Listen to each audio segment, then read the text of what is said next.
University of Missouri president and chancellor, both resigning today after student claims of racism and threatened boycott by the school's football team. Well, joining us now to discuss racism on this country's university campuses and the actions today at particularly Missouri and Yale, Bishop Harry Jackson Sr. He's the pastor of Hope Christian Church, pastor and president of the High Impact Leadership Coalition. Great to have you with us. And Bishop E.W. Jackson, president of the group Staying True to America's National Destiny, senior fellow with the Family Research Council. Harry, I'm going to, and if I may call you Harry, because we're going to get confused on Bishop, and so forgive the necessary informality, if I may. It's all right. The idea that these two top officials of the University of Missouri resign today, is it just simply mob rules? Is that what's happened in Missouri? I don't think so. I think the fact that the coach came out on the side of the players says that there is something going on. Also, we understand that there's a swastika that was put up in feces. Also, folks yelling out racial epithets. So it's not widely known in the state. I've got a lot of friends in that region exactly what's happened, but it seems as though there's an impression and a feeling that there's been an allowing of the atmosphere to shift on that campus somewhat. So I don't think it's mob rule. I think, though, how we address these kinds of things, I wonder whether we're going to get long-term change from just getting quotas and just getting kids into school. And perhaps we'll get a chance to talk more about what should be done. But I think the kids need support. And I think you need to make sure that nobody is absolutely called racial slurs and pressured when you're really legitimately a minority on a campus like that.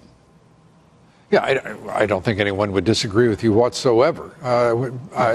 And E.W., let me ask you this way. One of the demands, though, was this that the president of the university admit, I think is the way the students put it, to white privilege. That's really quite a remarkable demand, isn't it? Well, thanks for having me, Lou. And first of all, we should commend these students. They have done this peacefully, at least. They've made their feelings known peacefully. But look, unfortunately, they are representing a kind of ideological perspective that is very extreme. See, I don't think there's any such thing as white privilege. I know people who are white, who are born in poverty and have to struggle. I know people who are white who are dyslexic and they have to struggle. Everybody has a struggle in life. And this idea of separating us by race and all whites are privileged, all blacks somehow are disadvantaged is really preposterous. I would say this, Lou. We've got a presidential debate tomorrow night you've been talking about. We've got to get these candidates offering some leadership, unlike what this president has done, that will begin to unify us racially instead of dividing us. Well, I would agree with that, Lou. Can I interject? I'm sorry, go ahead. But I think I would agree with the fact that we have an opportunity for equal standing, but I believe they've only asked for kind of like a re-education of the faculty as opposed to tangible things. And so labeling the behavior of the president, making him admit to something, is not so much important as creating tangible solutions to the problems that do exist. I'm assuming they're real there on the campus. Let's turn to Yale. Agree more. I couldn't agree more. We've got to have a program, a private sector approach that brings churches and businesses together to address these issues rather than more government. Very quickly, I want to touch on Yale's Halloween advice, stoking a racially charged debate, to say the least.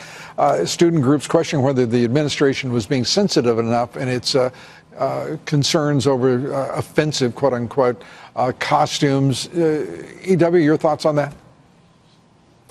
We got to remind people, Lou, it's not the skin, it's the sin. And we keep focusing on the outward. We got to focus on the inward, on character, on the issues that make human beings treat one another with respect and dignity, not more rules, not sort of totalitarian systems, but how about do unto others as you would have them do unto you? That's the message we've got to get across to all Americans, frankly.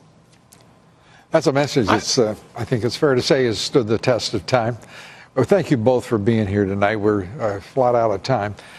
Bishop Harry Jackson and Bishop E.W. Jackson, thank you very much. Lou. And thank you for letting me resort to your first names tonight. I promise not to do it too often. No problem. Thank you, gentlemen. Appreciate it.